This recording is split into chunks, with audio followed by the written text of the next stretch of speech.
Listen, hey Les, my cousin had a pub, and me and John said, well, what are we going to call ourselves? We were going to call ourselves the Nurk Twins, and we had the Gene Vincent record. You mean the Beatles' first number? Les Paul wasn't just a musician.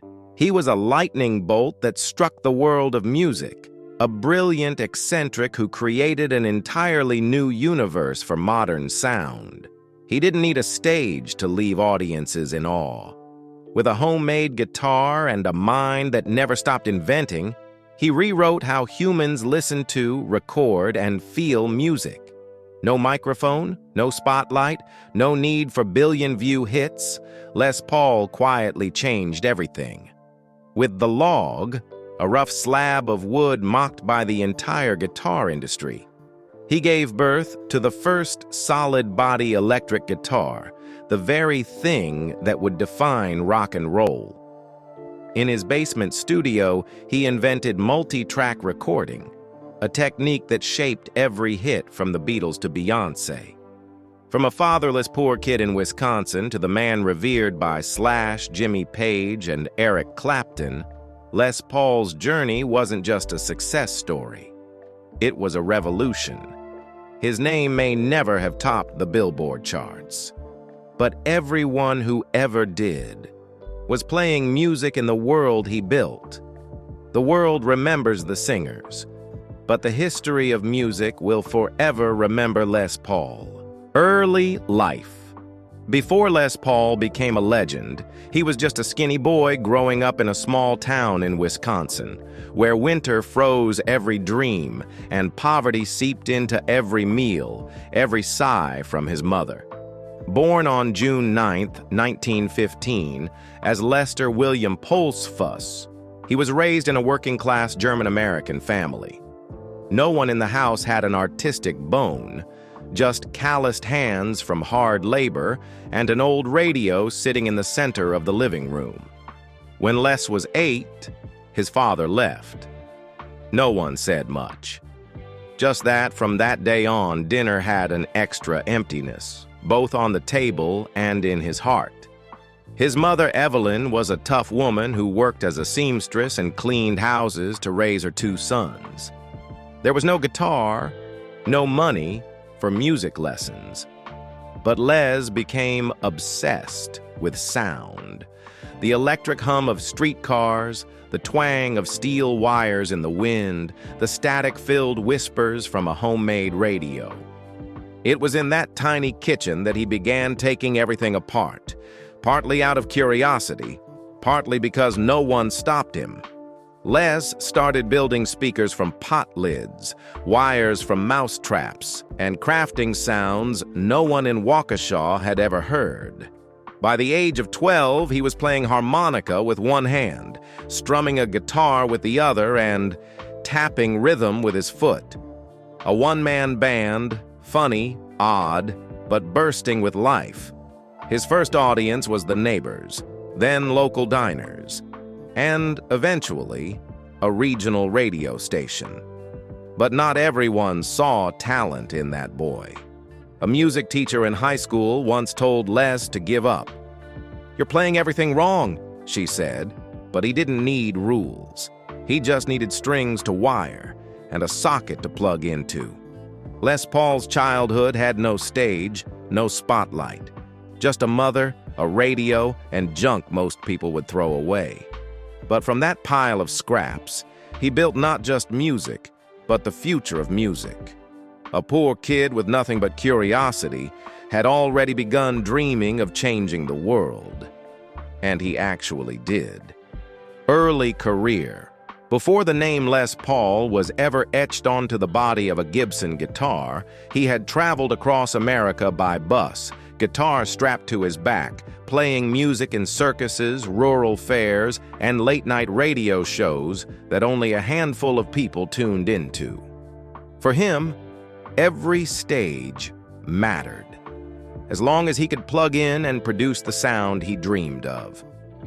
In 1930, at just 15 years old, Les Paul began performing semi-professionally in country bands under the stage name Red Hot Red. Not only did he play guitar and harmonica, he also built his own amplifiers to project his sound farther.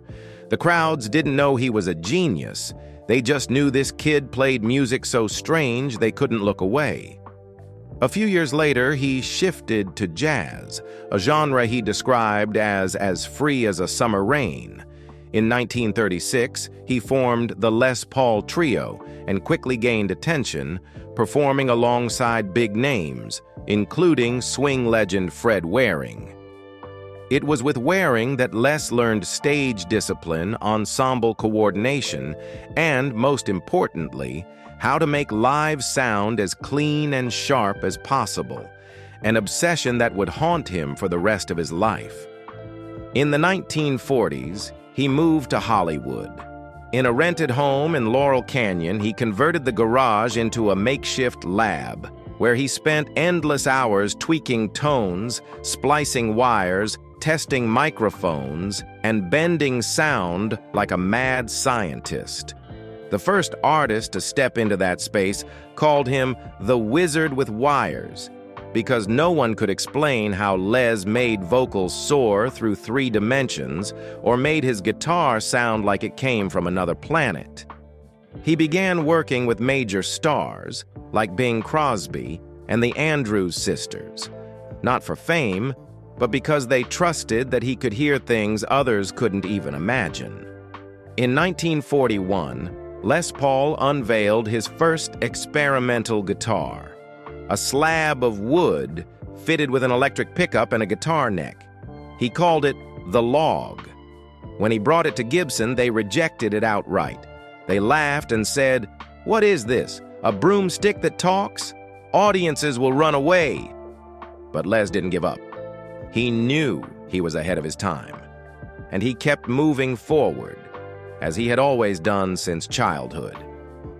In the years that followed, between countless performances and tiny studios, Les Paul held fast to one wild, simple idea: to create a guitar that could sing like a human voice, scream like a storm, and capture every vibration of the player's soul, forever. It wasn't just an artist's ambition. It was the manifesto of a man quietly redrawing the map of modern music, one note at a time. Career success. Les Paul's success didn't arrive like a dazzling firework. It came like an electromagnetic storm, quiet, intricate, but powerful enough to wipe out every outdated limit of sound. At a time when most musicians were still struggling with single microphones and one-shot magnetic tape recordings, Les had already stepped into another world, where he didn't just perform music, but reimagined how music could be created. In 1945, he met Mary Ford, who would become not only his wife, but also his perfect creative partner in both life and art. Mary had a smooth, flawless voice, a perfect canvas for the wild experiments Les had been dreaming of. They didn't come together because of stage romance. They came together because they both saw a different future for music. Then Les began doing something no one had ever considered before, recording multiple layers of sound, each track refined separately, then blended together like a miniature symphony. The problem was, in the 1940s, no recording machine could actually do that. So what did he do? He punched holes in magnetic tape, rigged extra playback heads, and built a handcrafted wiring system to record each instrument and vocal track separately. This became the prototype for multi-track recording, the foundation of the modern recording industry. The breakthrough came in 1951, when the song "How High the Moon" by Les Paul and Mary Ford was released. No one could believe it. Just 2 people creating such a rich, layered sound, complex harmonies, delayed rhythms, razor-sharp clarity.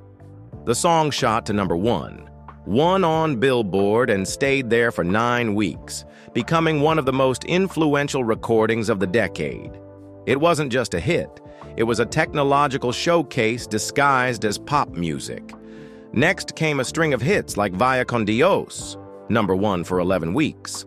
Mockingbird Hill, The World is Waiting for the Sunrise. From 1950 to 1954, they had over 30 top 10 hits and sold millions of records at a time when releasing a single was an arduous process.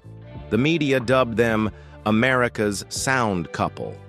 NBC gave them the Les Paul and Mary Ford Show, aired nightly, where Les would not only perform but also demonstrate how he created his music, using equipment that looked like prehistoric space gear. Then came 1952, his second career peak, when Gibson officially launched the Les Paul guitar based on the very log design they once mocked. No one, not even Les, could have predicted this instrument would become an icon across all generations, genres, and continents. From Jimmy Page, Slash, Eric Clapton, and Joe Perry to Randy Rhoads, every rock legend has embraced the Les Paul guitar as part of their identity. It wasn't just the shape, the material, or the pickup structure. The Gibson Les Paul is considered the first electric guitar that could sing, not just make noise, a tool for expression, not just accompaniment. Its thick tone, long sustain, and high responsiveness were the results of years of trial and error, breaking physical boundaries and Les's obsession with perfect sound. And he didn't stop there. He was the first to bring delay, reverb, and tape phasing into pop, jazz, and country music. He reinvented orchestration. When he didn't have an orchestra, he layered 20 tracks of guitars and hand claps instead. He was also the first to discover the backward tape effect, recording and playing in reverse, a technique that later became a creative weapon for the Beatles and Pink Floyd. In a world where artists often shine through fame, Les Paul shone through obsession. He didn't rest, didn't vacation, didn't live lavishly. He worked through the nights in his studio, not because of contracts or deadlines, but because he knew music could go further. And it did, because of him. Les Paul's success wasn't measured by awards, though he won many. It was measured by this: an entire industry had to change direction to catch up with him. And when they finally did, they realized he had already been there decades before. Controversies, conflicts, rumors. While the spotlight shone brightly on the million-selling hits of Les Paul and Mary Ford, few realized that behind the scenes, everything was slowly fracturing. The layered sounds they crafted in the studio, mesmerizing, revolutionary, mirrored the layered tensions, obsessions, and silent wounds accumulating in their real lives. In 1948, at the height of his creative powers, Les Paul suffered one of the most serious accidents of his life. The car carrying him and Mary Ford plunged off a cliff in Oklahoma. He sustained multiple fractures, the worst being to his right elbow, so severe that doctors gave him a choice: undergo surgery to fuse the joint permanently, or live with paralysis. Les asked only one question: if you fix my arm at a 90-degree angle, will I still be able to play guitar? The doctors were stunned, but he insisted. The surgery succeeded. From that point on, Les lived the rest of his life with a right arm that could not fully extend. But he still played guitar with a mastery that brought the world to its knees. But not all wounds could be operated on and healed. His marriage to Mary Ford, once hailed as one of America's ideal artistic couples, began to show cracks that couldn't be hidden. Les was a genius, but also a man obsessed with perfection. He loved Mary, but he also controlled every detail of her professional life. The schedule, the recording process, her vocal phrasing, even how she dressed on camera. Some crew members later revealed that Mary was once forced to record a single vocal line over 100 times because Les wasn't satisfied. Though they appeared romantic and in sync on stage, they had grown distant behind the curtain. By the late 1950s, in an era when the American media still frowned upon divorce among entertainers, Mary filed quietly. No scandal, just the quiet resignation of a woman exhausted by pressure.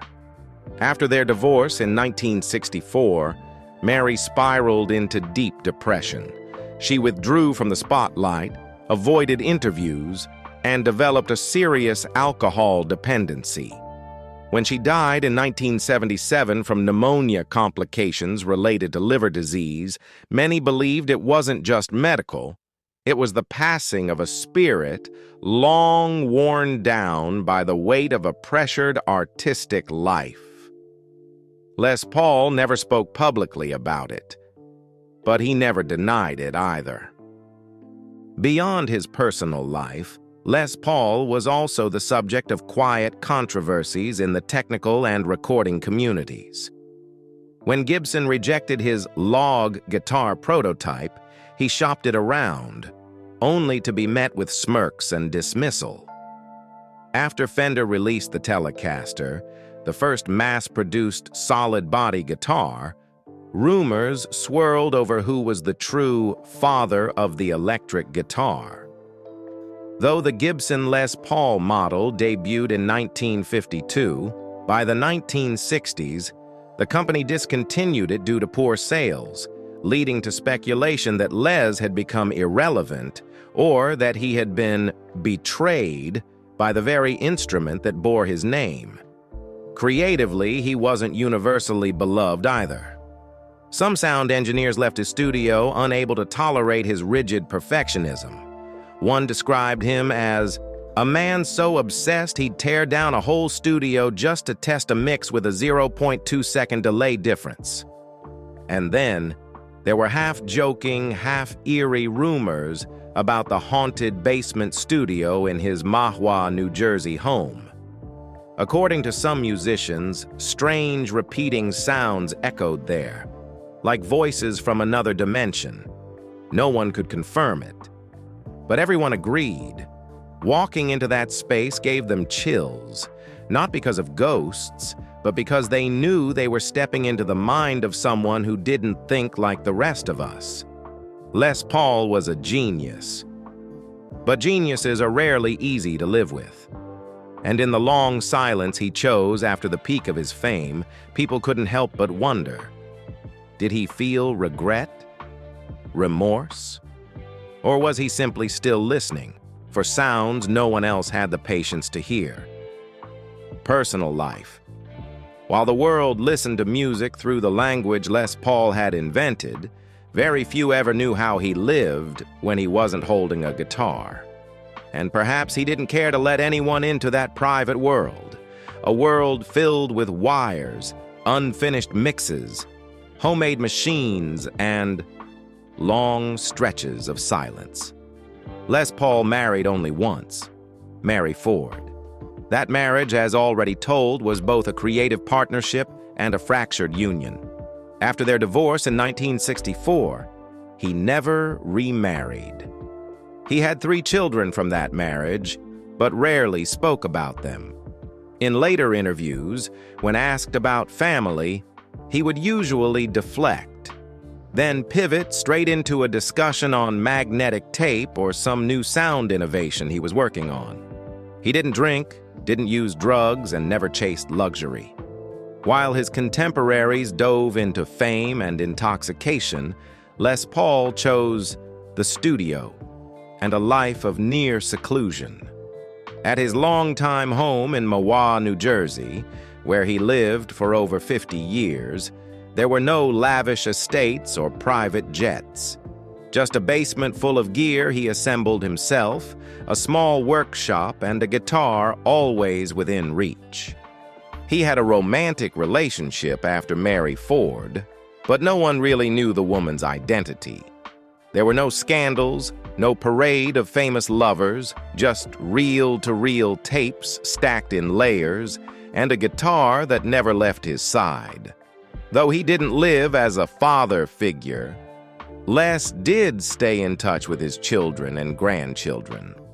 One of his sons once said, "He wasn't the kind of dad who sat down and asked if you were okay, but he would remember every detail of a song you wrote and give feedback like he'd been waiting his whole life to hear you play it." Deep down, Les Paul was entirely inward, not because of trauma, nor because he was guarded, but because he truly believed that sound connected him to the world better than words ever could. Once, when a journalist asked, "What do you think about love?" Les simply smiled and strummed a short tune, tender, aching. No explanation followed. His old age wasn't spent with a partner by his side, but it wasn't lonely. He had his guitar, his recording gear, a loyal audience, and a community of young musicians who came to learn, to talk, or sometimes just to sit quietly and hear him tell the story of that one time he first electrified a slab of wood. Not everyone would choose such a life. But Les Paul wasn't searching for companionship or social acclaim. He was searching for a frequency, a resonance, a vibration the world had never heard. And he spent his whole life chasing it, in silence and in sound. Legacy and influence. When Les Paul passed away in 2009 at the age of 94, the entire music industry bowed its head, not because he had just released a hit record or wrapped up a legendary tour, but because of an undeniable truth. The quiet man, who had built the very foundation of modern music, was gone. Les Paul's legacy doesn't live in the kind of spotlight the public usually sees. It's not in bronze statues or formal tributes. It's in every song you've ever heard, every recording studio you've ever entered, and every guitar you've ever seen in the hands of a rock musician. It all began with a rough piece of wood the guitar industry once laughed at. But within a few years, it was reborn as the guitar that bore his name, the Gibson Les Paul. At first, it didn't succeed, but then something strange happened. Young guitarists began to seek it out as a weapon, not because it was pretty, but because it could speak things no other guitar could. Jimmy Page played a Les Paul in Stairway to Heaven. Slash clutched his Les Paul like a limb on the Guns N' Roses stage. Eric Clapton, Joe Perry, Neil Young, Gary Moore, each used that guitar to tell their own story. Yet they all traced back to one source. A sound Les Paul had conjured from imagination and hands nearly deformed after a car accident. That guitar didn't just make noise. It sang, trembled, wept, sometimes screamed, sometimes whispered. With infinite sustain and a tone full of emotion, it became more than an instrument. It became a second voice for artists whose souls couldn't be fully expressed in words. But if Les Paul had only left behind a guitar, he might have been remembered as a master craftsman. What made him immortal was that he redefined the entire concept of recording. In a world where music had to be recorded live in one take, Les was the first to ask, why not record each part separately, then combine them? And when no machine existed to do that, he built one. A magnetic tape machine with multiple heads, tangled wires, and handmade circuits. It functioned like a sonic time machine, allowing him to go back, revise, and perfect each layer of sound. This became the foundation of multi-track recording, something now used everywhere from Abbey Road to basement studios, though few remember who made it possible. Because of Les, music stopped being just a fleeting moment. It became a process, A song could be sculpted layer by layer like a statue while still retaining its living soul. Thanks to him, an artist could duet with their own voice, jam with a past version of themselves, and build a full orchestra with just a few instruments. He was also the first to use effects like delay, reverb, and phasing. What sounded like alien noises back then now formed the backbone of pop, rock, hip-hop, EDM.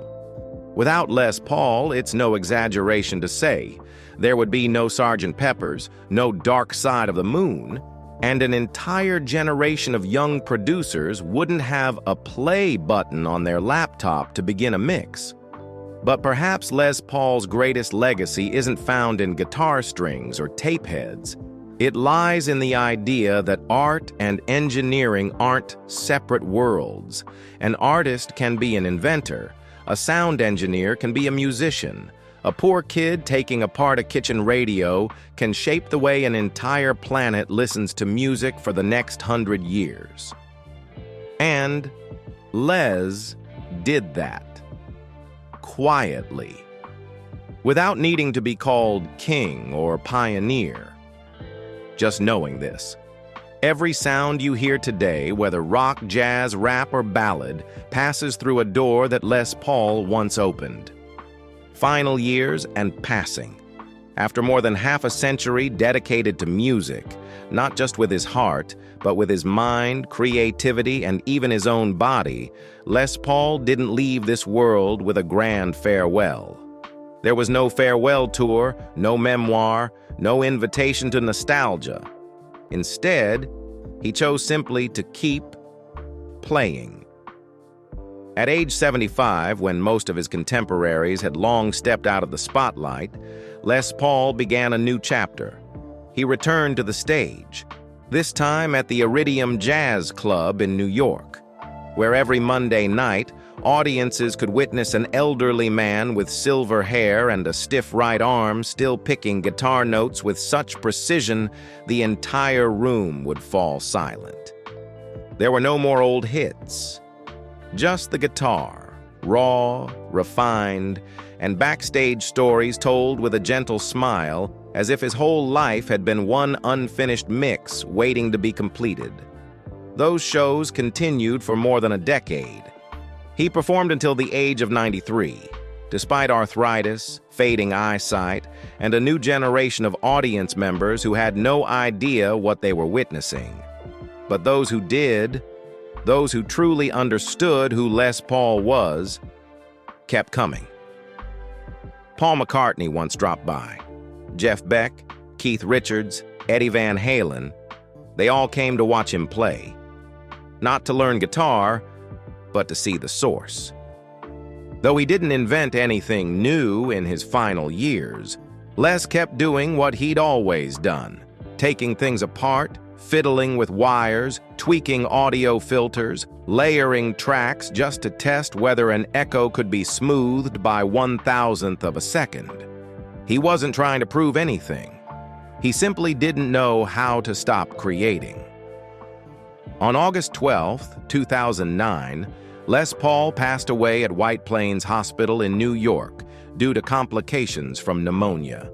He left quietly, no pain, no spectacle, like a song ending on a silent note. But his impact didn't end there. The entire global music community paid tribute. Rolling Stone, the New York Times, CNN, all called him the architect of modern music. Gibson hung its logo in black for a full week in mourning. At the Iridium, his old stage, hundreds of musicians played Over the Rainbow on Les Paul guitars as the audience wept in silence. There was no lavish funeral. He was buried in his hometown of Waukesha, Wisconsin, the place where he had once taken apart his first radio and dreamed of a sound no one had ever heard.